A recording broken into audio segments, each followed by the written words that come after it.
ونستعين ونستغفره ونعوذ بالله من شرور أنفسنا ومن سيئات أعمالنا من يهده الله فلا مضل له ومن يضلل فلا هادي له أشهد أن لا إله إلا الله وحده لا شريك له وأشهد أن محمدا عبده ورسوله. اللهم صل على محمد وعلى آل محمد كما صليت على إبراهيم وعلى آل إبراهيم إنك حميد مجيد. اللهم بارك على محمد وعلى آل محمد كما باركت على إبراهيم وعلى آل إبراهيم في العالمين إنك حميد مجيد. أما بعد, inshallah tonight I'll talk briefly about something very important, that it's the head of the body, if it's correct to say that, when it comes to matters of al-Iman. That is the love of Allah Subhanahu Wa Ta'ala. The love of Allah Subhanahu Wa Ta'ala, without it there is no Iman, there is no deen, there is nothing whatsoever without the love of Allah Subhanahu Wa Ta'ala in the hearts of the believers. This subject is such an extensive one. We could talk about it in many different ways and means, because there are so many evidences, so many things in the wahy of Allah Subhanahu Wa Ta'ala in the Quran and the Sunnah of the Prophet ﷺ about it, because deen means Quran and Sunnah.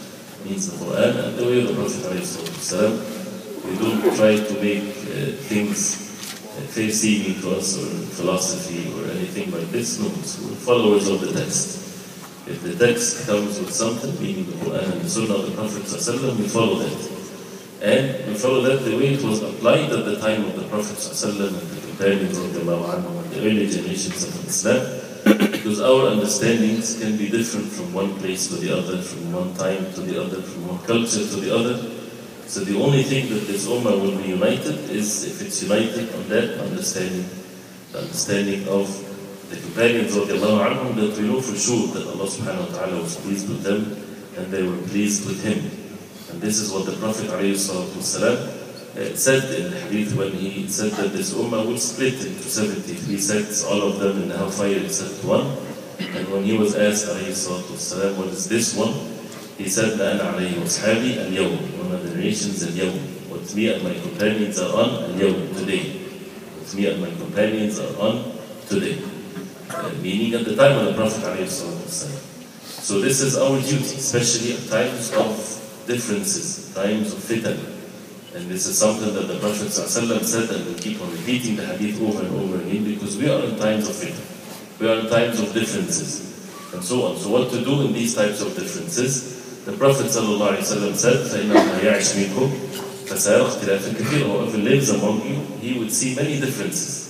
So what to do? He said, فَعَلَيْكُمْ بِسُنَّتِي وَسُنَّةِ الْخُلَفَاءِ الرَّاشِدِينَ الْمَهْدِينَ مِنْ بَعْدِي. Stay on my sunnah, عَلَيْكُمْ عَلَى الشَّيْءِ إِذَا ارْتَفَعَ عَلَيْهِ. Alaykum meaning, be on top of it, be on it, on the sunnah of the Prophet ﷺ, once in a while, on it at all times. And the sunnah, the way of the rightly guided Khalifa after me. Prophet ﷺ does not speak from desire, he speaks from revelation from Allah. To many of the Muslims today, it would have been enough in the hadith to say, فَعَلَيْكُمْ بِسُنَّتِ. Stay on my sunnah, that's it. But see, the Prophet ﷺ said, my sunnah, my way, and the way of the rightly guided Khalifa after me. Abu Bakr, Umar, Uthman, Ali, radiallahu anhu. And then he said, عَضُّ عَلَيْهَا بِالنَّوَاجِذِ. Bite on it with your molar teeth. That means somebody will try to take it away from you. So you have to make sure that you're holding very tight to it. Don't let it go whatsoever. And be warned, وَإِيَّاكُمْ وَمُحْدَثَاتِ الْأُمُورِ. Be warned from the newly invented matters in the religion. And every new invented matter is astray, and every astray is in hellfire. So any subject we have to go by this methodology.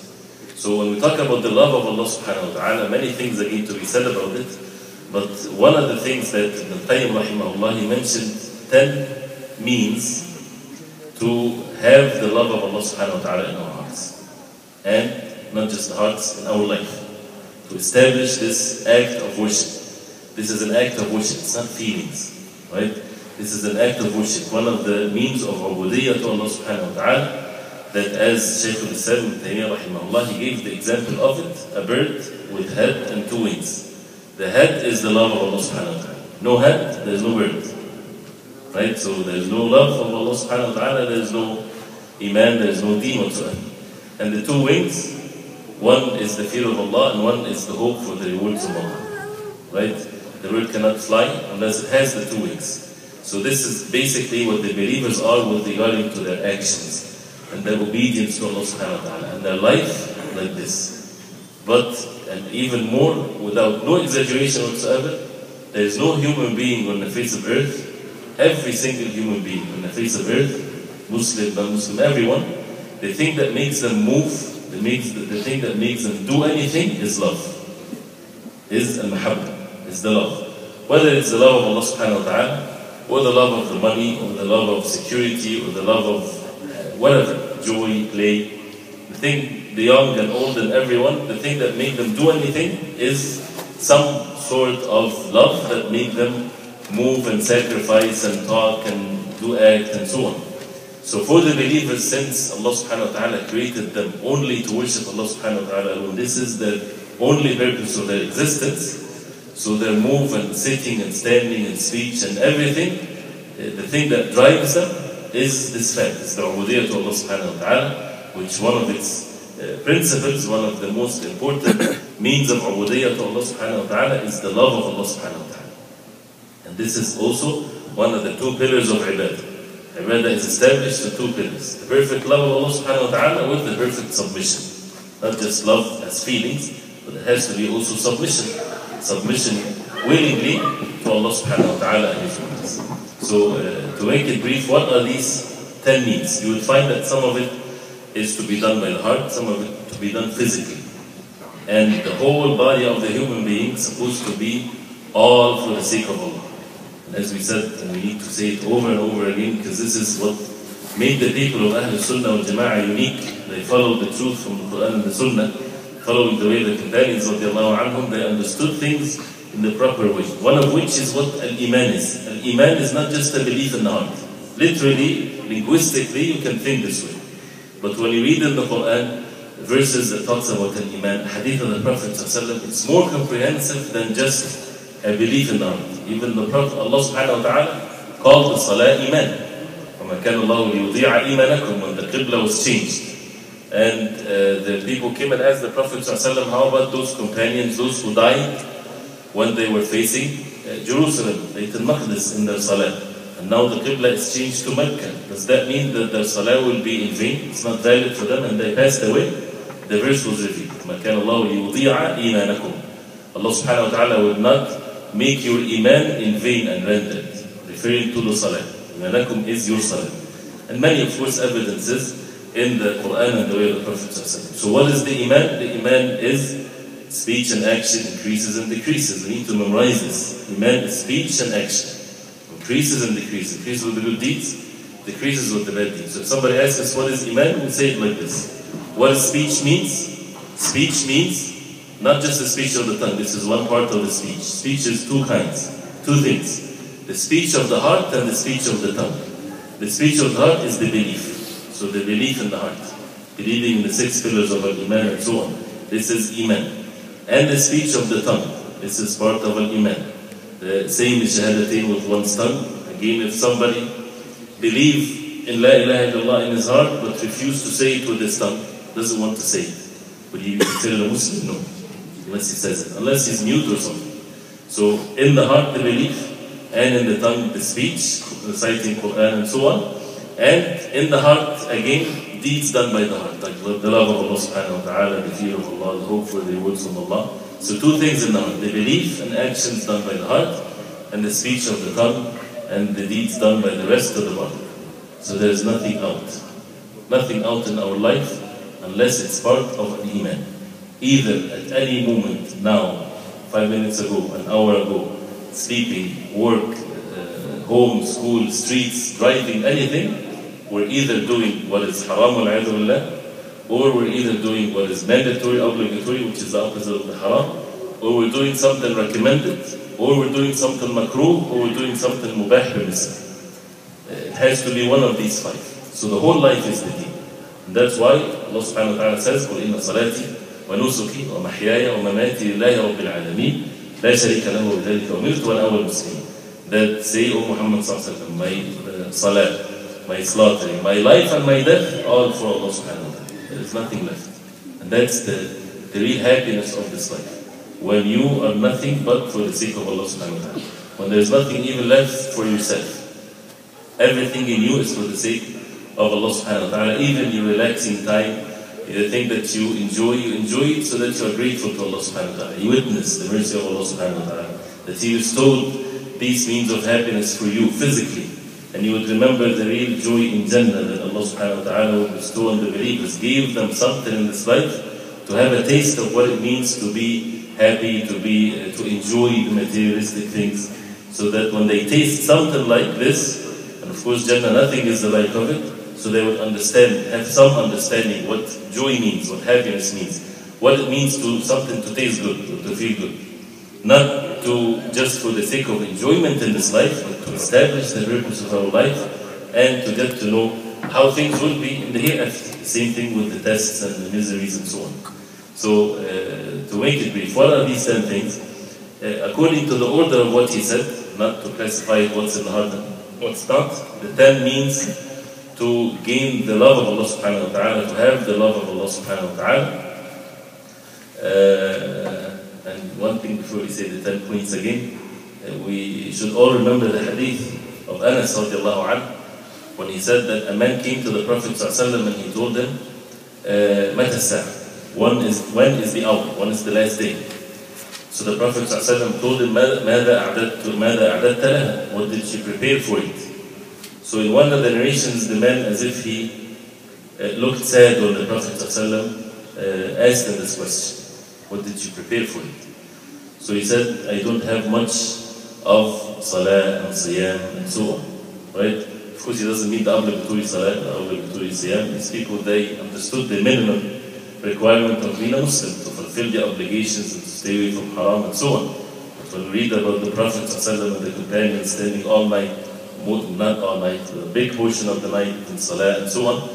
So he said, and also looking at himself, no matter how much they do of ibadah, they belittled it. They consider it very small. So he said, not much of salah and siyam and so on. But I love Allah and His Messenger sallallahu alaihi wasallam. The Prophet sallallahu alaihi wasallam told him, أنت مع من أحببت. You will be with the one that you love. Meaning in the day of judgment. You will be one with the one that you love. So Anas radiallahu anhu, he said, we were not happy before that more than when we happy when the Prophet ﷺ said this. This is the most joyful moment to them when the Prophet ﷺ said that you will be in the day of judgment with those who you love. And then he said, and we love Allah and His Messenger ﷺ, and he said Anas and Abu Bakr and Umar radiallahu anhu.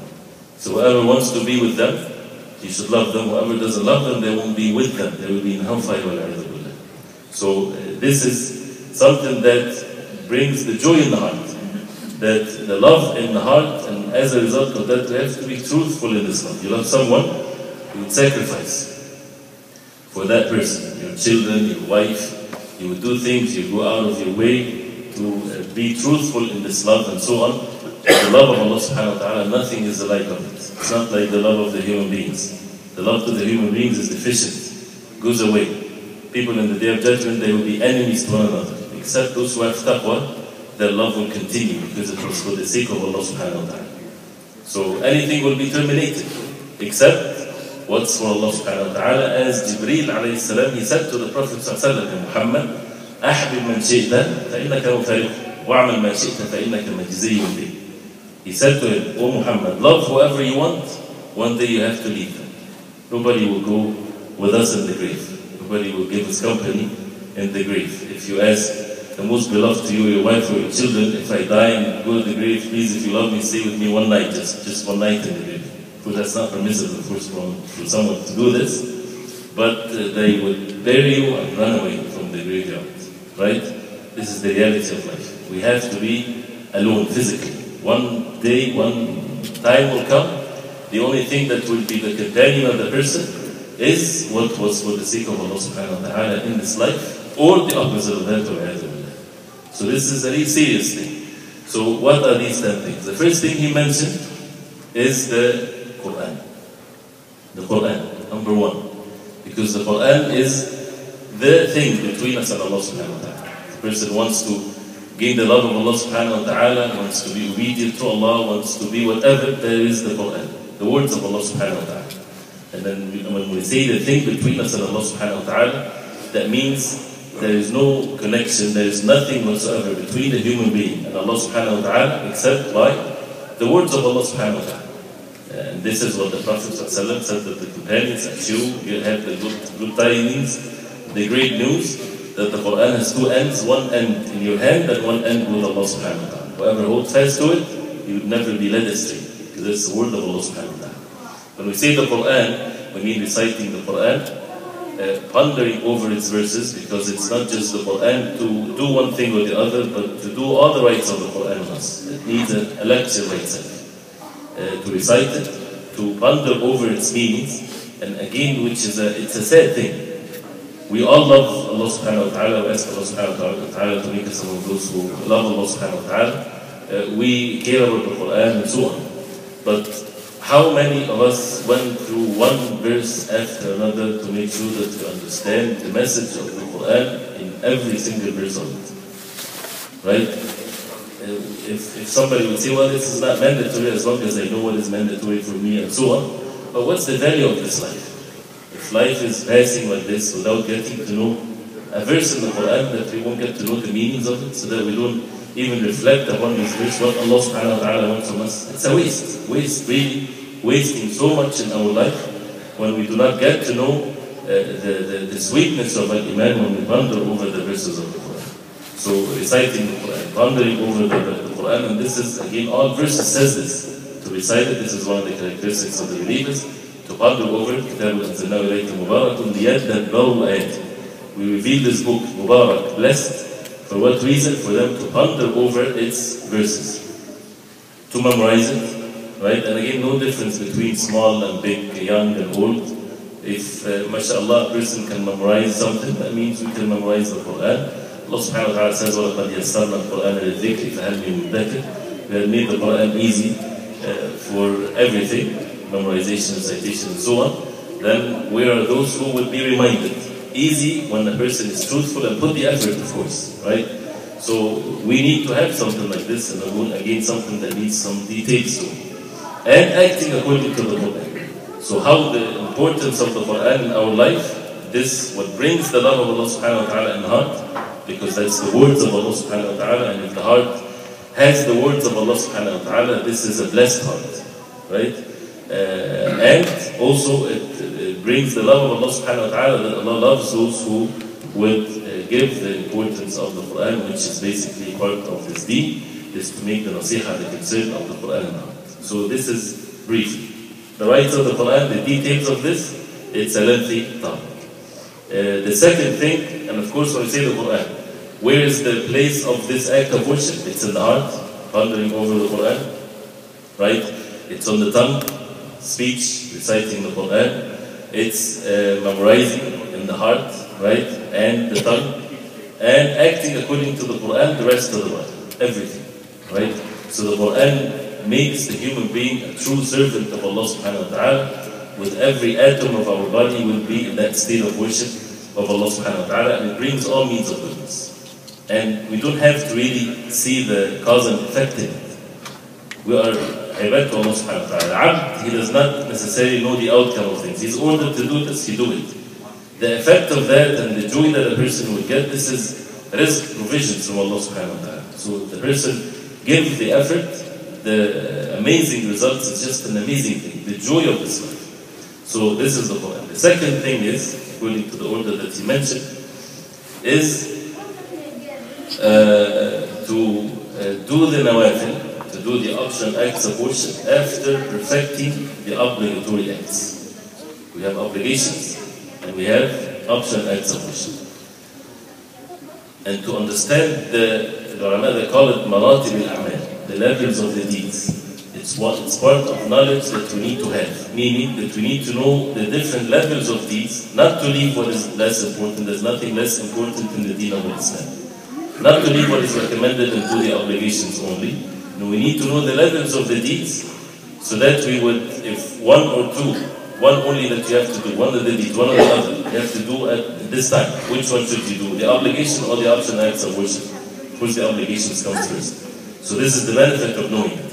So when we do the obligations, that comes before any optional act of worship. Obligations means doing the pillars of Al-Iman and Islam and so on, and staying away from what is haram. This is all comes under the obligation. So if a person do the obligations and stay away from haram, he is from the awliyaullah salihin, right? If he would do this. So doing that in the most perfect way, and it's not enough. The sign of the love of Allah Subhanahu Wa Ta'ala in the heart, that the person will do the optional acts of worship. The person will do the optional acts of worship. This is by itself also the second point is ilm. It's knowledge for us to learn. We're not left like this, that we worship Allah Subhanahu Wa Ta'ala according to our desires, people innovating in the deen, thinking that they are pleasing Allah Subhanahu Wa Ta'ala, but they are more running away from the mercy of Allah.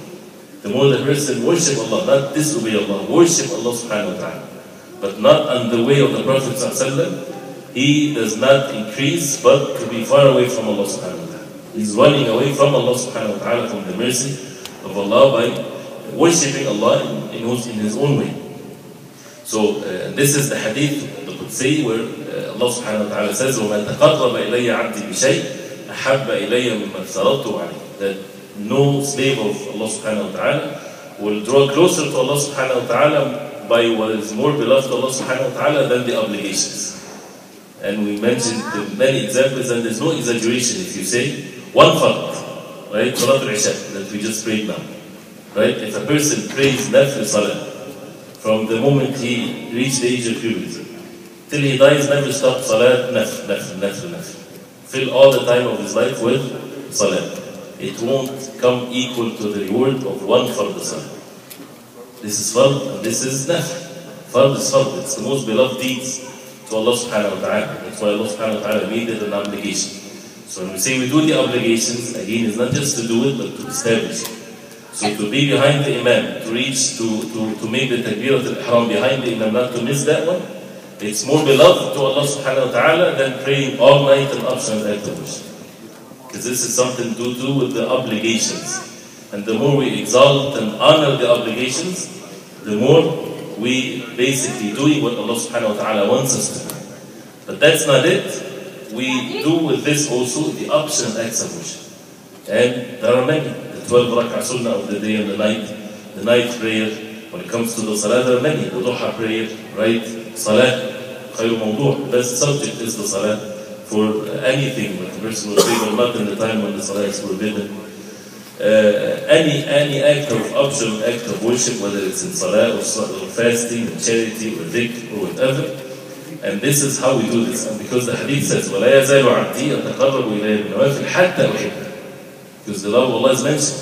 That the person will do the obligations perfected, and then وَلَا يَزَالُ عَبْدِي. And my slave will keep on getting himself closer to me with the nawafil, with the optional acts of worship, till I love him. See the consistency, right? He would keep on, right, till he reaches this level.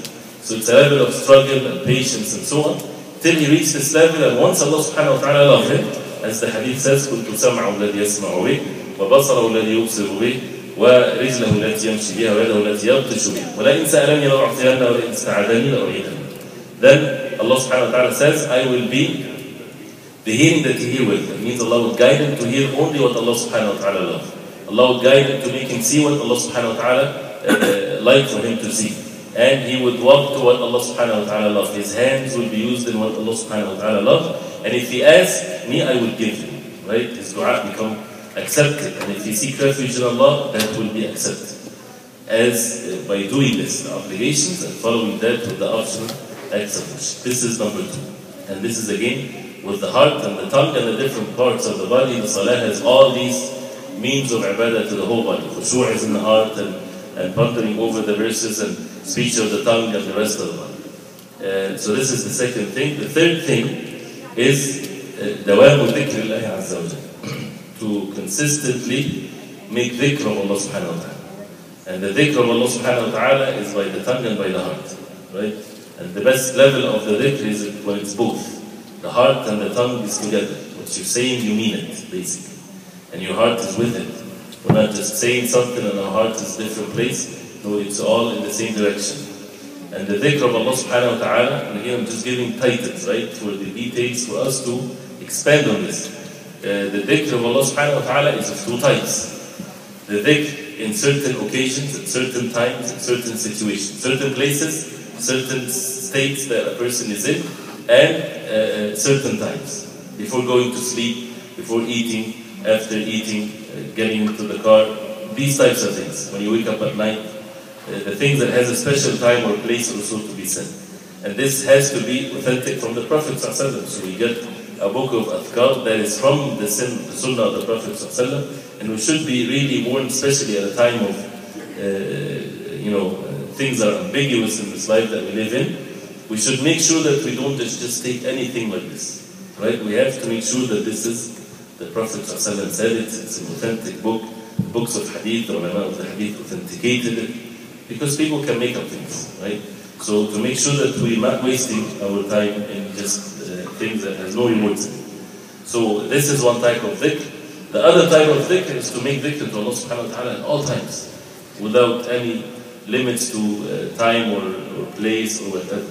Subhanallah, alhamdulillah, wa la ilaha illallah, Allahu akbar, subhanallah wa bihamdih, subhanallah al-azim.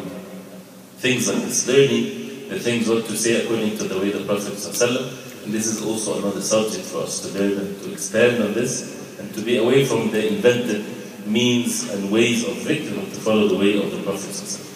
So this is, please count with me because I forget saying this. So this is number 3, right? Number 4. So you need to memorize it. So the first one was Quran. Quran. Second one, the salat and nafila after. Number 3. Zikr. This is number 3. So this is number 3. Why that you're going to 4? No. So we said 3 so far. The number 4 is he said إثار محاب الله على محاب النفس خاصة عند غلبات الهوى, which means إثار. You know what إثار means, right? إثار, that's when you prefer something, or you do something for someone and you would lose that, right? Not that you would share. Sharing is a good thing, mashallah, but إثار is a higher level. إثار for the human beings is, I have my dinner and I'm so hungry. For example, I eat all day, right? And a poor person comes. I would give him the whole dinner and I stay hungry. This is itar. If I share it, mashallah, this is such a high level. This is a great thing, of course, right? But itar is when you lose what you have. And you give it all for the sake of Allah for someone that is in need of it. And the story of the Ansari, when he took the daif with the guest of the Prophet ﷺ, when the Prophet ﷺ said, who would take the guest that the Prophet ﷺ doesn't have anything at his home? Prophet ﷺ, the best man ever walked on the face of earth, does not even have a piece of date or a piece of grape or a piece, right? So he said, who would take this guest of me tonight?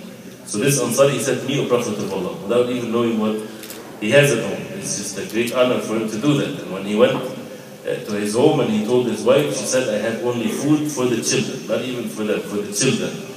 And he said, he told her, keep them busy till I sleep, and fix the food. And when she did that, and she kept them busy so that they sleep, and he told her that when you put the food, because the food is not enough for all of them, go up and make yourself like you're fixing the light, right? And turn it off as if it's not working. So it's totally dark. And they would all sit together and eat, but they won't eat. They would leave them only to eat so that they would be satisfied. So they did that, and because of this, only one night, right? Maybe an hour of some sacrifice, right? Just 1 hour. Because of this, till the day of judgment, their mention is in the Quran. As Allah Subhanahu Wa Ta'ala revealed the verse about the Ansar. وَالَّذِينَ تَبَوَّأُوا الدَّارَ وَالْإِيمَانَ مِنْ بَعْدِهِمْ يُحِبُّونَ مَنْ هَاجَرَ إِلَيْهِمْ ولا يجدون في صدورهم حاجة مما أوتوا ويؤثرون على أنفسهم ولو كان بهم خصاصة. That's one of the characteristics of the Ansar, that يؤثرون على أنفسهم, they would prefer others on themselves, ولو كان بهم خصاصة, even if there is hardship on them, right? And of course, only the level of al-iman will make the person do this, right? And everything is to be done this way except the deen, of course. We do not make ithar of matters of the deen. The deen will complete. But matters of this dunya, definitely this is ithar. But he did not mention this ithar in that sense. I'm not just talking about the word ithar, right? But this ithar that is mentioned, that you would have this ithar when it comes to what Allah Subhanahu Wa Ta'ala love over what you love. We know what Allah Subhanahu Wa Ta'ala love.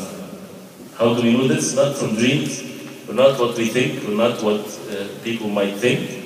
This is again text. And when I say text, we mean this word, meaning Quran and Sunnah of the Prophet ﷺ. This is how to know what Allah Subhanahu Wa Ta'ala loves, because the wahy is terminated by the death of the Prophet ﷺ. So following the verses, Inna Allah yuhibbu at-tawabin wa yuhibbu al-mutatahhirin. Allah Subhanahu Wa Ta'ala loves those who are repent to Allah Subhanahu Wa Ta'ala and those who are purifying themselves.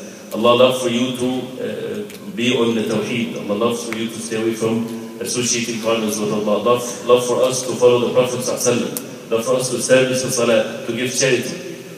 All of this. And we have to be tested. But we love certain things. We love to sleep. And if anybody would say, I don't like to sleep, he's lying. Everybody loves to sleep. Everybody like to be lazy, right? But then you know that Allah loves for you to get up for the Fajr Salah.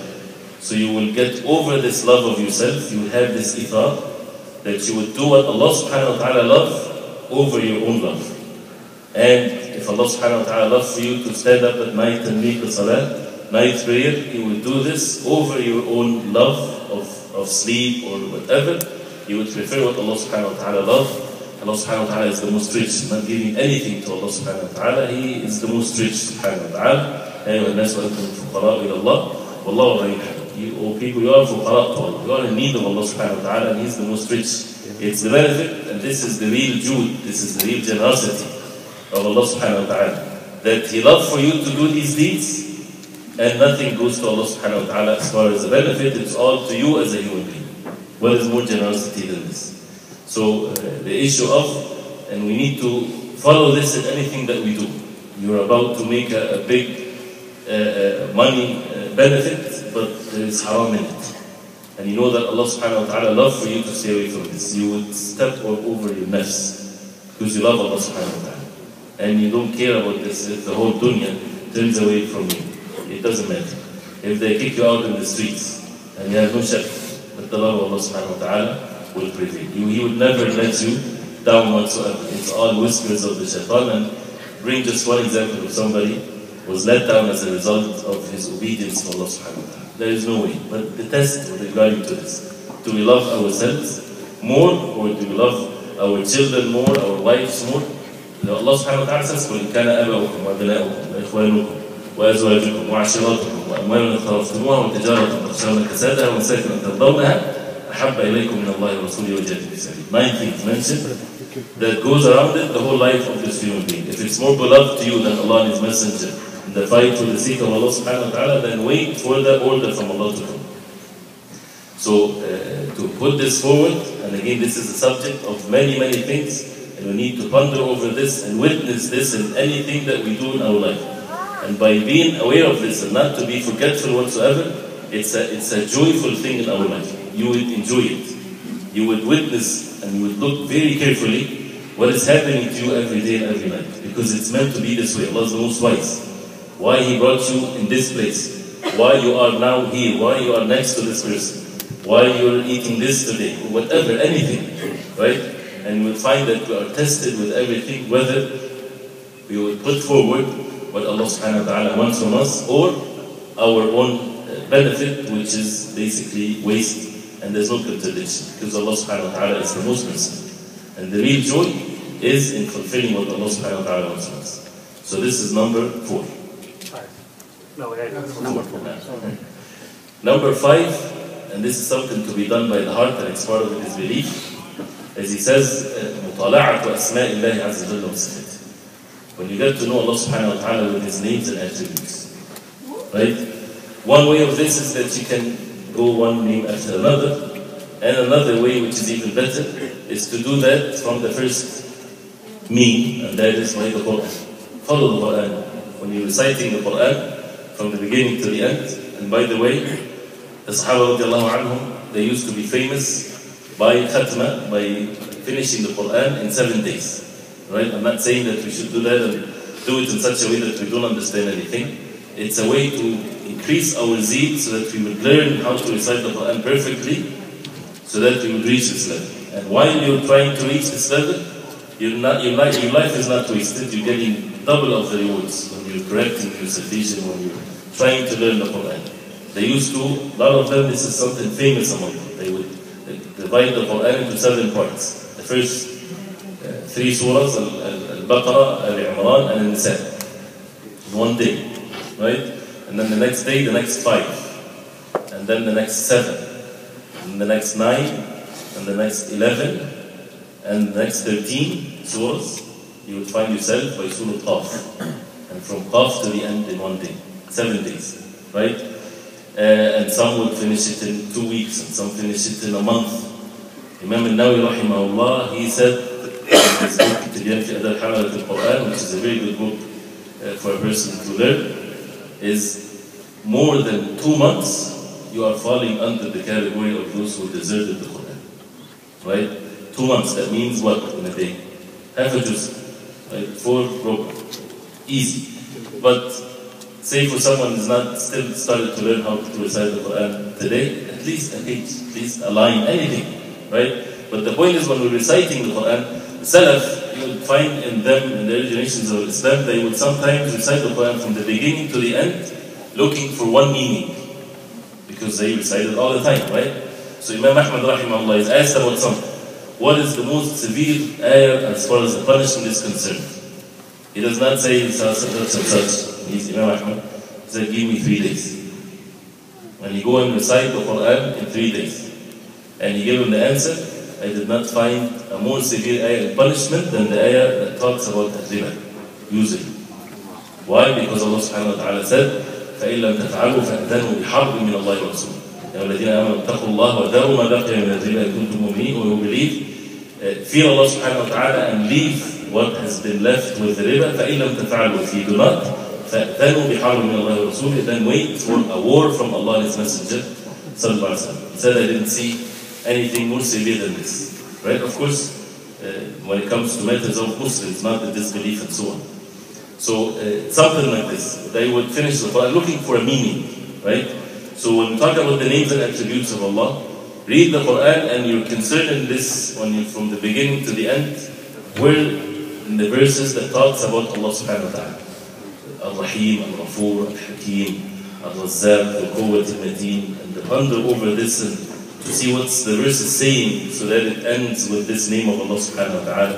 Of course, not with our own understanding. Of course, we need to learn the tafsir of the verses of the Quran, but at least pondering over the Quran or getting to know the names of Allah Subhanahu Wa Ta'ala and witnessing the effect of that in our life and witnessing the power of Allah Subhanahu Wa Ta'ala, which is the second mean of reaching also the love of Allah Subhanahu Wa Ta'ala that goes with this, with the names and attributes of Allah. Again, this can be subjects of series of knowledge sessions for us to learn. Is, as he says, مشاهدة بره وإحسان, which is now number 6. مشاهدة بره وإحسان, that you witness the goodness from Allah Subhanahu Wa Ta'ala and His favors upon us, right? With His names and attributes Subhanahu Wa Ta'ala. And if you witness this, the breath that we can take in and take out, that we are still alive, great ni'mah from Allah Subhanahu Wa Ta'ala, that we can repent and we can increase of our good deeds, that He bestowed on us the ni'am, the bounties, is physical bounties, yes, materialistic things, wealth and children and security and all kinds of things, mashallah, is all from Allah Subhanahu Wa Ta'ala. But the most important and the most valuable at all means whatsoever is the guidance to the deen of Islam, is to understand what is right and what is wrong, is that when a person is guided to fulfill the 5 days salah, it's a great ni'mah, to fast a day, to give charity. That the Sahaba radiallahu anhum, they used to thank the one that comes and asks for money. They used to ask to thank him because he had opened a gate of good deeds for them, because they understood how things are. Instead of the beggar is thanking them, no, they would thank him, that he gave them the opportunity to please Allah Subhanahu Wa Ta'ala. So the level of witnessing the favors of Allah Subhanahu Wa Ta'ala on us, looking back on things, and you see how Allah Subhanahu Wa Ta'ala made your life in such a way, right? And forbearance of Allah Subhanahu Wa Ta'ala, that how many sins we committed, and how many times of forgetfulness, and how much ignorant and unjust we are to ourselves, and still Allah Subhanahu Wa Ta'ala bestow on us His favors, and conceal our mistakes, and give us the chance after another, and so on. This is the best mercy of Allah Subhanahu Wa Ta'ala that brings the shyness of Allah Subhanahu Wa Ta'ala in the heart. Not just the fear of the punishment, but also the shyness. How can we disobey Him Subhanahu Wa Ta'ala when His favors on us is something that we cannot even count? right? This by itself is a subject that if we talk about it, if you count the bounties of Allah, you cannot count it, right? So our life can never be boring, right? Because we can, the endless bounties of Allah Subhanahu Wa Ta'ala, we can ponder over this, increase the love of Allah in our heart. Even at the times of difficulties, when the disbelievers, when those who do not know Allah Subhanahu Wa Ta'ala, they will think bad about Allah Subhanahu Wa Ta'ala. For the believers, since they understand the purpose of their life, so it's a matter of being patient, it's to be tested, to be elevated, to repent to Allah Subhanahu Wa Ta'ala.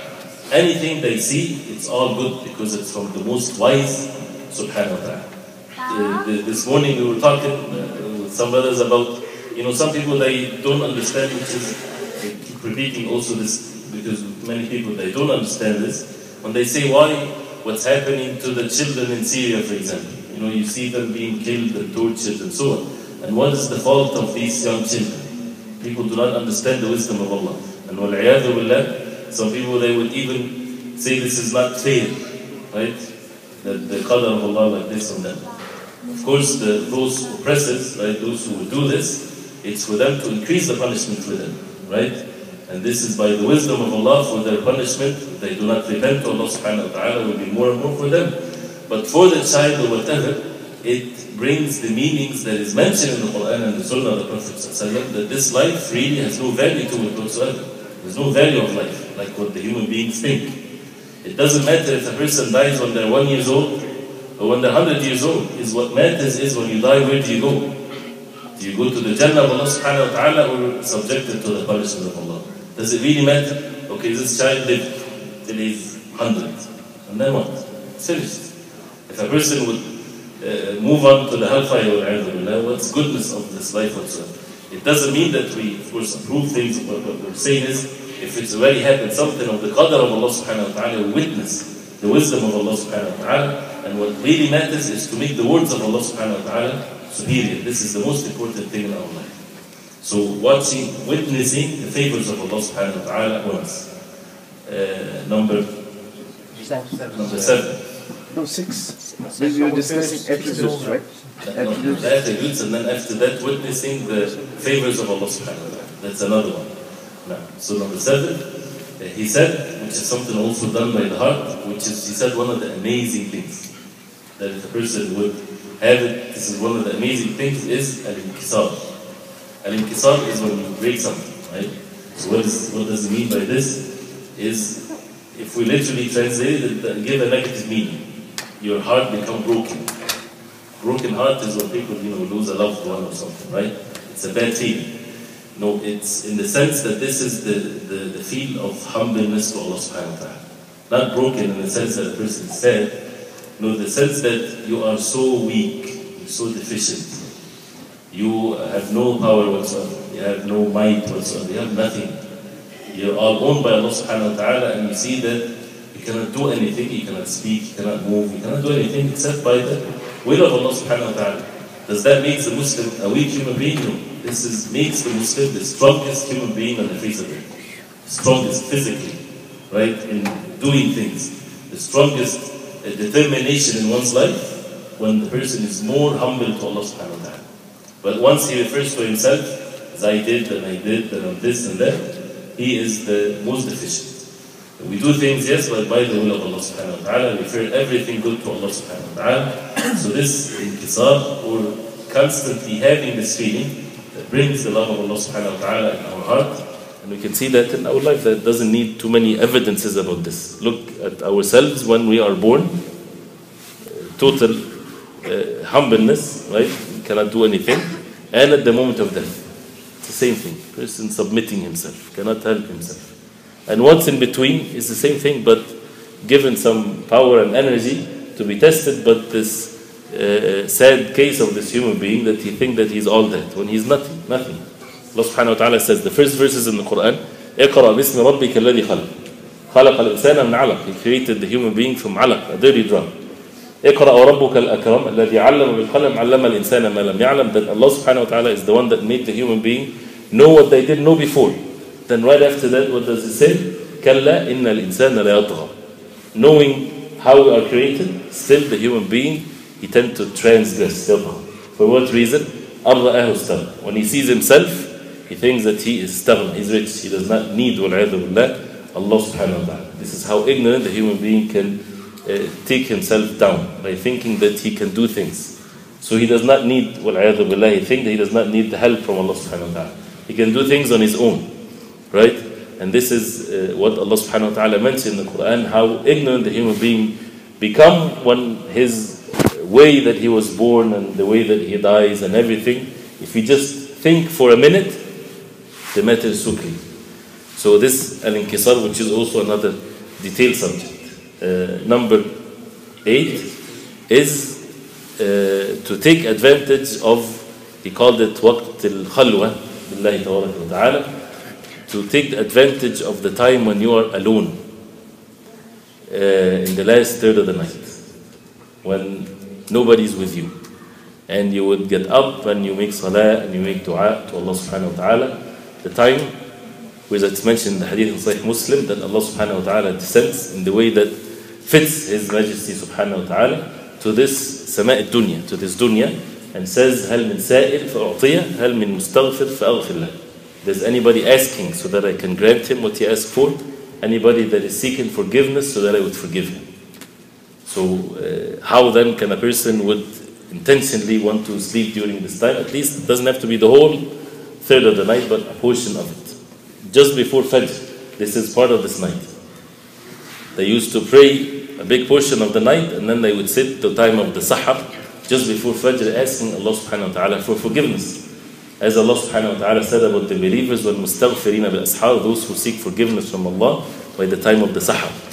They worship Allah Subhanahu Wa Ta'ala and they sit like sinners, asking Allah Subhanahu Wa Ta'ala for forgiveness. So this precious night, precious part of the night, it's not just Laylatul Qadr once a year. Every night there is such a great mercy from Allah Subhanahu Wa Ta'ala that the dua is accepted.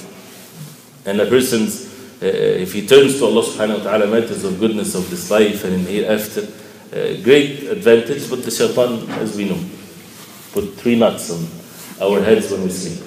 You wake up in the middle of the night, oh sleep, it's a long night, you have a long day tomorrow. Right? And then you sleep and it keeps going. But if a person wakes up and remember Allah Subhanahu Wa Ta'ala, 1 knot is taken out. You make wudu, the 2nd one is taken out. You pray to rak'ah, the 3rd one is taken out. If you, after that, you felt sleepy, go sleep, no problem. Right? But at least to do something. Or the dhikr, that one time we thought we wrote it there, and the dua is accepted by Allah Subhanahu Wa Ta'ala. So it's great mercy from Allah. So I want to keep it long because we reached the end of the time. Number 9 is مجالسة المحبين الصادقين. To sit with those who love Allah Subhanahu Wa Ta'ala and are truthful in this. Of course, in this life we cannot check what's in the hearts of one another, right? But we take the outside appearance. Someone that to us with our deficiency, they look like they're doing the things that Allah Subhanahu Wa Ta'ala like for them to do. We need to stay great advantage, but the shaitan, as we know, put 3 knots on our heads when we sleep. You wake up in the middle of the night, oh sleep, it's a long night, you have a long day tomorrow. Right? And then you sleep and it keeps going. But if a person wakes up and remember Allah Subhanahu Wa Ta'ala, 1 knot is taken out. You make wudu, the 2nd one is taken out. You pray to rak'ah, the 3rd one is taken out. If you, after that, you felt sleepy, go sleep, no problem. Right? But at least to do something. Or the dhikr, that one time we thought we wrote it there, and the dua is accepted by Allah Subhanahu Wa Ta'ala. So it's great mercy from Allah. So I want to keep it long because we reached the end of the time. Number 9 is مجالسة المحبين الصادقين. To sit with those who love Allah Subhanahu Wa Ta'ala and are truthful in this. Of course, in this life we cannot check what's in the hearts of one another, right? But we take the outside appearance. Someone that to us with our deficiency, they look like they're doing the things that Allah Subhanahu Wa Ta'ala like for them to do. We need to stay with these people, right? But we have to be careful not to be deceived, because not anybody claims to love Allah Subhanahu Wa Ta'ala. Love Allah Subhanahu Wa Ta'ala. Again, it's not emotions, because everybody claimed this. Allah Subhanahu Wa Ta'ala in the verse attest, as the ulama they say, this is mihna. It's a verse of mihna. This is a verse of a severe test that exposed those who claim, but really they don't have it in their hearts. What is this verse? قُلْ إِن كُنْتُمْ تُحِبُّونَ اللَّهَ فَاتَّبِعُونِي يُحْبِبُكُمُ اللَّهُ. Say, O Muhammad sallallahu alaihi wasallam, if you love Allah subhanahu wa ta'ala, then follow me, Allah subhanahu wa ta'ala will love you. Follow the Prophet sallallahu alaihi wasallam. So the criteria is فَاتَّبِعُونِي, follow me. So if people claim that they love Allah subhanahu wa ta'ala, but they don't follow the Prophet sallallahu alaihi wasallam, make up their own means of worship, thinking that to love Allah subhanahu wa ta'ala is to torture yourself, or to do weird things, right? It is not from the sunnah of the Prophet ﷺ. It's worse than major sins. It's the way of Iblis. Right? It's severe like this. Even if the person has the best look on the sunnah, even if the person has the best manners, and everything is mashallah, there is nothing, humbleness, softness, all kinds of things, sacrifice so much, but he's inventing his own ways in making ibadah and pleasing Allah subhanahu wa ta'ala, he is like Iblis, right? So it's not by humble how we are or what this of course is needed, but it's according to how we following the Prophet ﷺ, behind him. We don't do anything unless we know first, is it the way the Prophet ﷺ? You're behind someone, you don't go left and right and go ahead and then you ask whether it's good or not. Imagine someone now, if you see someone flying in the air, what would people do? And looks like he's a righteous person. Some people would even worship him besides Allah. Imagine someone flying in the air, walking in the water, right? Like this, does not sink. The shayateen can carry someone like this. So is it by the miracles that people would see? No, and that's why the fitna of the Dajjal, which is the biggest fitna, forgive me for taking too long here, the fitna of the Dajjal, which is the biggest fitna that will be on the earth, many people, they have the seeds of it in their hearts when they do not know. And if the Dajjal comes, they would follow him. Even though you see and you hear the hadith, Dajjal, yes, sure, I would run away from him. But the disease might be present in the heart and the seed of it is there and we don't feel it. What is it? The fitna of the Dajjal is when people's religion will be compromised if people see a miracle or something.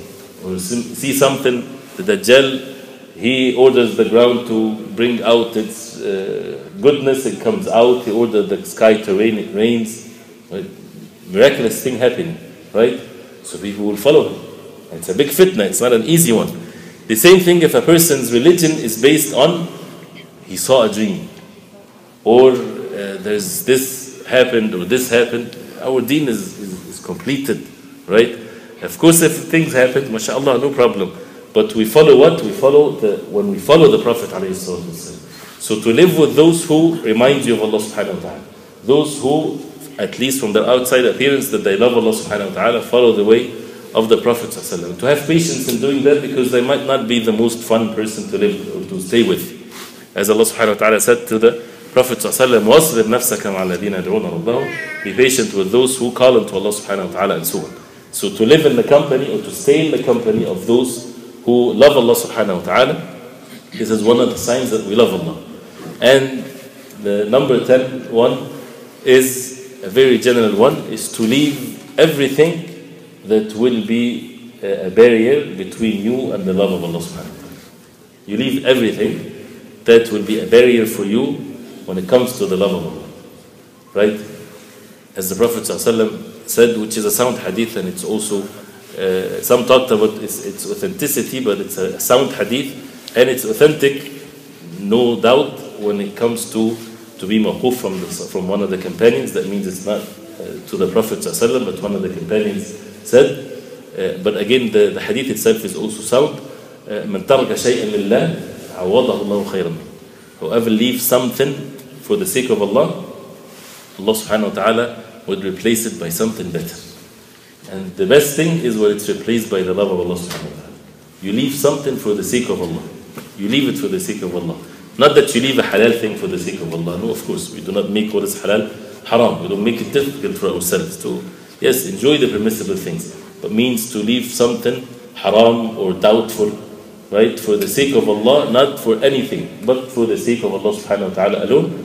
Allah would replace it by something better. And the best thing is that the person would have the love of Allah. One of which is if a person lowered his gaze for the sake of Allah. His nafs is urging him to see, to look. And you'd find the fight with oneself. Shaitan is beautifying the whole world for him in front of him. And the Prophet ﷺ said that إِذَا خَرَجَتِ الْمَرْأَةُ مِنْ بَيْتِهَا اسْتَشْرَفَهَا الشَّيْطَانِ. If the woman goes out of her home, the shaitan, istashrafaha means you do this to her, right? That means what? That means I'm gonna use you. I'm gonna do something, right? So he would get everybody try to look at her, to fall into the hellfire, to commit sins. And he would beautify things that it's not real. He would make the person know he has to look because it's something that if he misses, he will be a loser. Right? Things like this. So if a person leaves something simple like this for the sake of Allah, right? Allah Subhanahu Wa Ta'ala would replace it by something better, the sweetness of al-Iman in the heart, and so on. So we ask Allah Subhanahu Wa Ta'ala to make us among those who love Allah Subhanahu Wa Ta'ala. And as we see, this means has some form of sacrifice, but it's not too much. It's so easy by the will of Allah. And still the person would have a wife and children and food and drink and house and work and cars and mashallah, no deprivation of anything, right? It's just simple deeds. Allah Subhanahu Wa Ta'ala, out of His mercy, He gives the great rewards by these simple deeds, and He's the most merciful. Subhanahu.